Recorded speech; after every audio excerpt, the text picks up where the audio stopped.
Taste the Daily. ஆளுங்கட்சியாக வந்த பிறகு ஒரு நிலைப்பாடு இரட்டை வேடம் ஓடுகின்ற கட்சி திமுக கட்சி என்பதை வெளிப்படையாக தெரிகின்றது. நாங்கள் கேட்கின்ற கேள்வி, எதிர்க்கட்சி கேட்கின்ற கேள்வி, மக்கள் கேட்கின்ற கேள்வி, ஒரு முதலமைச்சர் தன்னுடைய கடமையை செய்ய தவறிவிட்டார். கடந்த 3 ஆண்டு காலமாக நடைபெற்ற நிதி ஆயோக் கூட்டத்திலே கலந்து கொண்டு மக்களுடைய பிரச்சனையை அந்த கூட்டத்திலே தெரிவித்திருந்தால் மக்களுக்கு நன்மை கிடைத்திருக்கும், திட்டங்களுக்கு அனுமதி கிடைத்திருக்கும், நிலுவைத் தொகை கிடைத்திருக்கும் என்று மக்கள் கருதுகின்றார்கள். அதை செய்ய தவறிய முதலமைச்சர் இன்றைய முதலமைச்சர் ஸ்டாலின் அவர்கள். அதோடு தமிழகத்திலே சட்ட ஒழுங்கு சந்தி சிரித்துக் கொண்டிருக்கின்றன.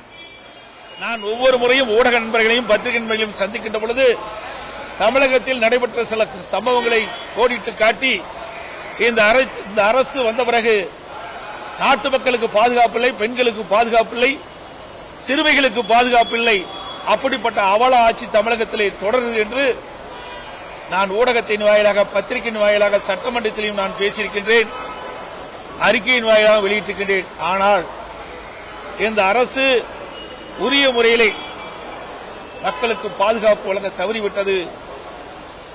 ஒரு பொம்மை முதலமைச்சர் இந்த நாட்டை ஆண்டு கொண்டிருக்கின்ற காரணத்தினாலே, திறமையற்ற முதலமைச்சர் இன்னைக்கு நாட்டை ஆண்டு கொண்டிருக்கின்ற காரணத்திலே சட்ட ஒழுங்கு மிக மிக மோசமான நிலையிலே இருந்து கொண்டிருக்கின்றதுதான் நாடறிந்த உண்மை. இன்றைய தினம் அரக்கோணத்திலே ஒரு பெண்ணுக்கு ஏற்பட்ட அவலநிலை. அந்த பெண் காவல் நிலையத்திலே புகார் கொடுக்கின்றார். உச்சநீதிமன்ற தீர்ப்பின்படி அந்த பெண் கொடுத்த புகாரை அப்பொழுது எஃப்ஐஆர் பதிவு செய்ய வேண்டும். ஆனால் அந்த பெண் 7ஆம் தேதி காவல் நிலையத்திலே புகார் கொடுக்கின்றார். 10ஆம் தேதி தான் அந்த புகாரை பதிவு செய்கின்றார்கள். அந்த புகார் செய்த அந்த நபர் தெய்வ செயல் என்று பெயர், பத்திரிகையில் வந்த செய்தி. அவர் சாதாரண பிரிவின் அடிப்படையிலே வழக்கு பதிவு செய்யப்படுகிறது. அவர் நீதிமன்றத்தை அணுகின்றார். உடனே ஜாமீன் கிடைக்கின்றது. இந்த பெண் கொடுத்த புகார் பத்திரிகையிலும் ஊடகத்திலும் வலைதளங்களிலும் இன்றைக்கு வெளியிட்டிருக்கின்றார்கள். இது எவ்வளவு பெரிய கொடுமை! வழக்கு சம்பந்தப்பட்ட புகார் கொடுத்தவர்கள் இதை வெளியிடக்கூடாது, காவலர்கள். ஆனால் அந்த பெண்மணி கொடுத்த அந்த புகார்கள் அப்படியே ஊடகத்திலும் வலைதளங்களிலும் வந்ததாக அந்த பெண்மணி பேட்டியளித்திருக்கின்றார். அதோடு தனக்கு ஏற்பட்ட கொடுமைகளை மேதகு ஆளுநர்களிடம் தெரிவிப்பதற்காக சென்னை சென்றிருக்கின்றார் அவருடைய தாயாருடன். அங்கே சென்றவுடன் அங்கே இருக்கின்ற காவலருக்கு இது தெரிய வருகிறது. மேதகு ஆளுநரை சந்திக்க விடாமல் தடுத்து நிறுத்தி அந்த பெண்மனையும் அவரோடு வந்த தாயாரையும் ஒரு ஆட்டோவில் 2 பெண் காவலர்கள் ஏற்றி வழியிலே இறக்கி விடுகின்ற கொடுமை இந்த ஆட்சியிலே தான் பார்க்கப்படுகிறது. அந்த பெண்மணி சொல்லுகின்றார், இவ்வளவு கொடுமை எனக்கு ஏற்பட்டிருக்கின்றது. எனக்கு ஏற்பட்ட இந்த அவலங்கள் வேற எந்த பெண்ணுக்காக ஏற்பட்டால் அவள் எப்படி துணிந்து வந்து புகார் கொடுப்பார்கள் என்று அச்சத்தோடு தன்னுடைய நிலைமையை ஊடகத்தின் வாயிலாக வெளிப்படுத்தியிருக்கின்றார். இந்த செய்தியெல்லாம் ஊடகத்தின் வாயிலாக வெளிவந்திருக்கிறது. எவ்வளவு மோசமான ஆட்சி நடைபெற்றுக் கொண்டு என்பதற்கு இந்த அரக்கோணமே சாட்சி என்பதை இந்த நேரத்தில் தெரிவிக்க விரும்புகின்றேன். அதேபோல கும்பகோணம், தஞ்சாவூர் மாவட்டம் திருவிடைமதுர் பகுதியில் ஒரு பெண்ணுக்கு கூட்டு பாலியல் வன்கொடுமை நேர்ந்துள்ளது. அந்த பெண்ணுக்கு ஏற்பட்ட பாலியல் வன்கொடுமையை காவல்துறையை வெளியிடுகிறது. எவ்வளவு கொடுமையான செயல்! குற்றவாளிகள் முன்ஜாமீன் பெறுவதற்கு காவல்துறை துணை புரிகிறது. எஃப்ஐஆர் பதிவு செய்ய காலதாமதம் படுத்துகின்றார்கள். அதேபோல சாதாரண குற்றப்பிரிவிலே வழக்குகள் பதிவு செய்யப்படுகின்றன. இதை கண்டித்து அனைத்து இந்திய அண்ணா திராவிட முன்னேற்ற கழகத்தின் சார்பாக அந்த அரக்கோணத்தில் இருக்கின்ற பெண்மணிக்கும் கும்பகோணத்தில் இருக்கிற அந்த சிறுவரைமதூர் பாதிக்கப்பட்ட பெண்மணிக்கும் நியாயம் கிடைக்க என்பதற்காக அறவழியிலே அனைத்து இந்திய அண்ணா திராவிட முன்னேற்ற கழகத்தின் சார்பாக அரக்கோணத்திலும் தஞ்சையிலும் மிகப்பெரிய ஆர்ப்பாட்டத்தை நாங்கள் நடத்தியிருக்கின்றோம். இவ்வளவு ஆட்சி இந்த ஆட்சியில் தான் பார்க்கப்படுகிறது. வேற என்ன சொல்ல? அதே போல இன்றைக்கு கோவை மாவட்டத்தில் பொள்ளாச்சியில் ஒரு காப்பகத்தில் 21 மதிக்கத்தக்க ஒரு ஆண் நபரை அந்த காப்பகத்திலே சேர்க்கப்பட்டிருக்கின்றார். அவரை அடித்து துன்புறுத்தி கொலை செய்யப்பட்டு அவருடைய நிலத்திலேயே புதைக்கப்பட்டதாக செய்திகள் வெளிவந்துள்ளன. ஆக இந்த ஆட்சியில் மக்களுக்கே பாதுகாப்பு இல்லை, பெண்களுக்கு பாதுகாப்பு இல்லை. அப்படிப்பட்ட ஒரு மோசமான ஆட்சி இன்றைக்கு தமிழகத்திலே நடந்து கொண்டிருக்கிறது. இனியாவது இந்த அரசு விழிப்போடு இருந்து மக்களை காக்க வேண்டும் என்று தெரிவித்து ஊடகத்தின் வாயிலாக தெரிவித்துக் கொள்கின்றேன்.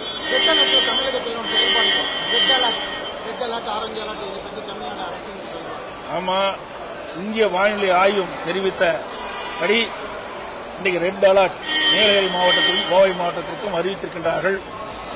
கனமழை பொழியும் என்று தெரிவித்திருக்கின்றார்கள். மக்கள் ஜாக்கிரதையாக இருக்கப்பட வேண்டும்.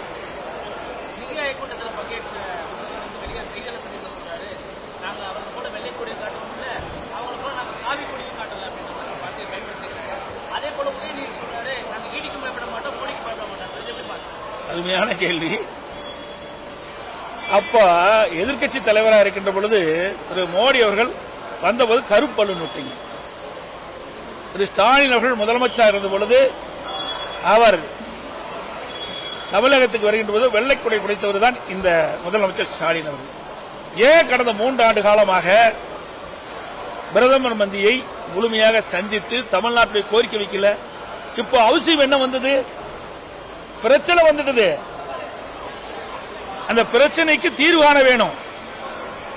அதன் அடிப்படையில் தான் இன்றைக்கு பிரதமரை தனிப்பட்ட முறையிலே பார்த்து என்ன பேசுறான்னு தெரியாது. அவர் சொன்னதுதான் வெளியில் வந்திருக்குது. பிரதமர் சொன்னதான் உண்மை வெளியே வரும். ஆனா இதையே ஏன் முன்கூட்டி செய்யவில்லை? இதுதான் மக்களுடைய கருத்து, எதிர்க்கட்சியுடைய கருத்து. கடந்த 3 ஆண்டு காலமாக நிதி ஆயோக் கூட்டம் நடைபெற்றுக் கொண்டிருக்கிறது. அந்த கூட்டத்தில் ஏன் கலந்து கொள்ளவில்லை? ஏன் தமிழ்நாட்டுடைய நிதியை பெறுவதற்கு பாரத பிரதமரை சந்திக்கவில்லை? இப்பொழுது அவசியம் என்ன வந்தது? பிரச்சனை வந்துவிட்டது. அந்த பிரச்சனையை சரி செய்ய வேணும். அதற்காக பாரத பிரதமரை சந்தித்திருக்கின்றார். உதயநிதி அவர்கள் சொன்ன ஈடி கண்டாலும் பயப்படும் இல்ல, மோடி கண்டாலும் பயப்படும் இல்ல. அப்புறம் ஏன் அவர் தம்பி ஓடி வெளிநாட்டுக்கு ஓடினாரு? அவர் தம்பி எதுக்கு ஓடி வெளிநாட்டுக்கு ஓடினாரு? தமிழ்நாட்டில் இங்க இருந்திருந்தா ஈடி கண்டா பயப்பட வீரவசனம் பேசியிருக்கலாம். தப்பித்தோம் பிழைத்தோம் என்று உதயநிதியுடைய தம்பி என்று சொல்லிக் கொள்கிறார்கள். பத்திரிகையிலும் வந்த செய்தி, ஊடகத்தில் வந்த செய்தியை அடிப்படையில் சொல்லிக்கிட்டு அவர் ஏன் வெளிநாட்டுக்கு தப்பிச் சென்ற காரணம் என்ன? அதெல்லாம் வரும். இப்பதான ஆரம்ப கட்டம். அப்ப யார் எப்படி பயப்படுவாங்க அப்ப தெரியும்.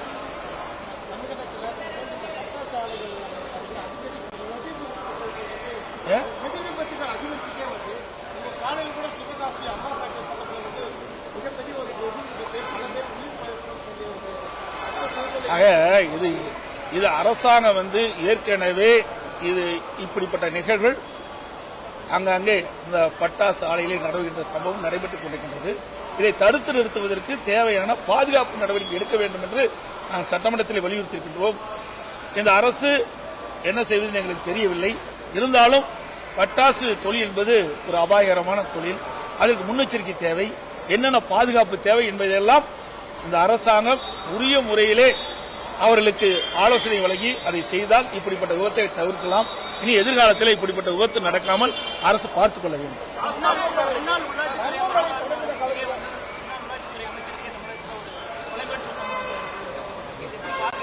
அவருக்கு தானே வந்திருக்குது, உங்களுக்கு எல்லாத்துக்கும் வந்தாலும் வரலாம். எச்சரிக்கையா இருங்க. இந்த ஆட்சியில் தான் பாதுகாப்பே இல்லையா? ஏன்னா அரசியல் தலைவர்களுக்கு பாதுகாப்பு இல்லை, மக்களுக்கும் பாதுகாப்பு இல்லை, பெண்களுக்கும் பாதுகாப்பு இல்லை, சிறுமிகளுக்கும் பாதுகாப்பு இல்லை, ஒட்டுமொத்தமா நாட்டுக்கே பாதுகாப்பு இல்லை. இந்த ஆட்சி இருக்கின்ற வரைக்கும் சட்ட ஒழுங்கு மிக மிக மோசமான நிலைக்கு போயிருக்கு. எங்க பார்த்தாலும் போதைப் பொருள் விற்பனை, கஞ்சா அடிச்சுக்கிறான். என்ன செய்வது என்றே தெரியல. இன்றைக்கு முதலமைச்சர் நான் கடந்த 3 ஆண்டு காலமாக தமிழகத்தில் போதைப் பொருள் நடமாட்டம் அதிகரித்திருக்கின்றது. பல்வேறு வகையிலே போதைப் பொருள் விற்பனை செய்கின்றார்கள். இதனால் இளைஞர்களும் மாணவர்களும் பாதிக்கப்படுகின்றார்கள். இந்த போதைப் பொருள் நடமாட்டத்தை தடுத்து நிறுத்த வேண்டும். போதைக்கு ஒருவர் அடிமையாகிவிட்டால் அவர்கள் மீட்டெடுக்கவே முடியாது. அப்படிப்பட்ட சூழ்நிலை இருக்கின்ற காரணத்தினாலே இந்த போதைப் பொருள் விற்பதை தடை செய்ய வேண்டும். எங்கிருந்து போதைப் பொருள் வருகிறது என்பதையெல்லாம் தடுத்து நிறுத்துவதற்கு உரிய நடவடிக்கை எடுக்க வேண்டும் என்று நான் ஊடகத்தின் வாயிலாக, பத்திரிகையின் வாயிலாக, சட்டமன்றத்திலும் தொடர்ந்து வலியுறுத்தி வந்தேன். நான் சொல்வதை இந்த அரசு செவி கொடுத்து கேட்டிருந்தால், அப்பொழுதே நடவடிக்கை எடுக்கப்பட்டிருந்தால் இவ்வளவு தூரம் இந்த பிரச்சனை வந்திருக்காது. இன்றைய தினம் அந்த போதைக்கு அடிமையானவர்கள் தான் இந்த தவறான வழியில சென்று கொலை, கொள்ளை, திருட்டு, பாலியல் கொடுமையில் நடைபெற்ற வழக்குகள்லாம் பாத்தீங்கன்னா இப்படிப்பட்ட போதை ஆசாமிகள் தான் செயல்படுறாங்க. அதுக்கு தான் இன்றைய முதலமைச்சரே ஊடகத்தின் வாயிலாக சொல்ற, போதையின் பாதையிலே செல்லாதீர்கள் என்று, போதையின் பாதையிலே செல்லாதீர்கள் என்று இப்ப சொல்றீங்க. இதை நான் 3 ஆண்டுக்கு முந்தைய சொன்னேன். இத அரசாங்கம் முழுமையாக நான் சொன்னதை கடைபிடித்திருந்தால் இன்றைக்கு முதலமைச்சர் இந்த அறிக்கை வெளியிட்டுக்க வேண்டிய அவசியமே இல்லை.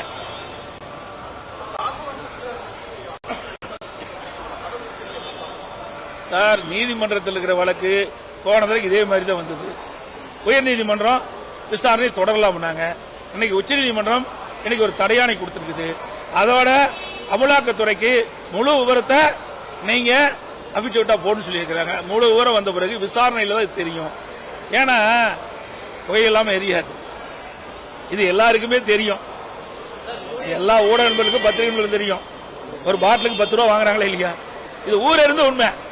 அந்த அசோசியேஷன் தலைவரே சொல்றாரு, பேட்டி கொடுக்கிறார் ஊடகத்தில் வாயிலாக, 10 ரூபா மாமூல் வாங்குறாங்க, இது மேல்மட்டத்து வரைக்கும் போகுது அப்படின்னு விலாவரியா அவங்க ஊடகத்திலே தெரிவிச்சிருக்கிறீங்க.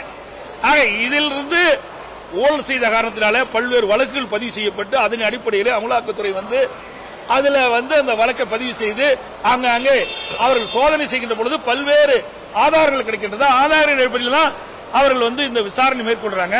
ஆக உச்சநீதிமன்றத்தில் இந்த வழக்கு இருக்கின்ற காரணத்தினால இதில் அதிகமாக போய் பேசுவது சரியில்லை. ஆக அது உச்சநீதிமன்றத்தில் இன்றைக்கு அமலாக்கத்துறை போடப்பட்ட அந்த பதில என்னென்னலாம் இருக்குது, எப்படியெல்லாம் விசாரணை மேற்கொள்ளும் என்று தெரிகின்ற பொழுது அதை பற்றி நான் விரிவாக ஊடக நண்பர்களுக்கு பத்திரிகை தெரிவிக்கிறேன். நன்றி, வணக்கம்.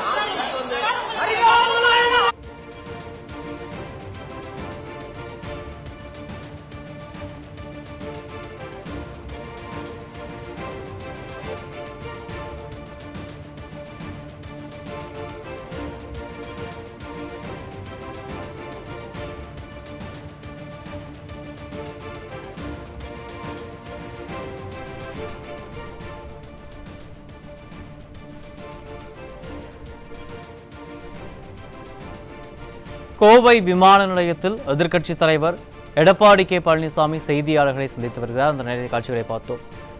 அரக்கோணம் சம்பவத்தில் பாதிக்கப்பட்ட பெண் புகார் கொடுத்த பிறகும் கால தாமதமாக நடவடிக்கை எடுக்கப்பட்டதாகவும் அவர் குற்றம் சாட்டியுள்ளார்.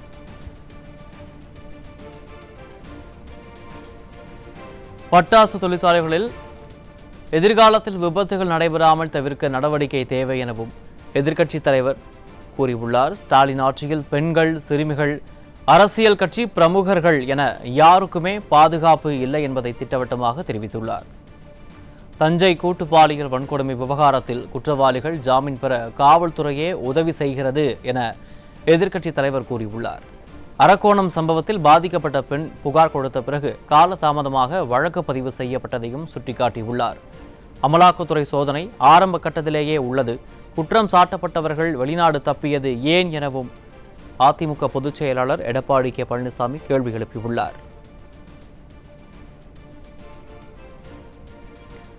ஸ்டாலின் ஆட்சியில் பெண்கள், சிறுமிகள், அரசியல் கட்சி பிரமுகர்கள் என யாருக்குமே பாதுகாப்பு இல்லை என்பதை திட்டவட்டமாக எதிர்க்கட்சித் தலைவர் தெரிவித்துள்ளார். தஞ்சை கூட்டு பாலியல் வன்கொடுமை விவகாரத்தில் குற்றவாளிகள் ஜாமீன் பெற காவல்துறையே உதவுகிறது என்பதையும் எதிர்க்கட்சித் தலைவர் கூறியுள்ளார்.